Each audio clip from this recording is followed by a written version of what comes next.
தமிழகத்தில் 17வது சட்டசபை தேர்தல் மற்றும் கேரளா, புதுச்சேரி, அசாம், மேற்கு வங்கம் ஆகிய 5 மாநிலங்களுக்கான வாக்குப்பதிவு நிறைவடைந்திருக்கும் நிலையில் வருகின்ற மே 4ஆம் தேதி வாக்கு எண்ணிக்கை நடைபெறவுள்ளது.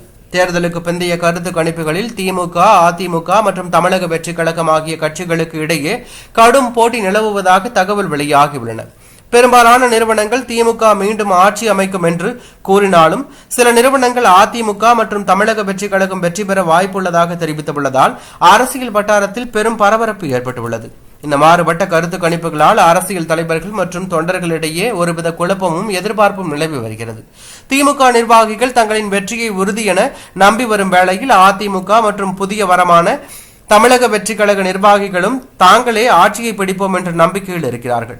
தமிழக மக்களின் இறுதி தீர்ப்பு என்ன என்பதும் எந்த நிறுவனத்தின் கணிப்பு துல்லியமானது என்பதும் மே 4ஆம் தேதி தேர்தல் முடிவுகள் வெளியான பின்னரே முழுமையாக தெரிய வரும். இதனால் ஒட்டுமொத்த தமிழகமும் தேர்தல் முடிவுகளை ஆவலுடன் எதிர்பார்த்து காத்திருப்பதாக தகவல் வெளியாகி பரபரப்பை ஏற்படுத்தியுள்ளது.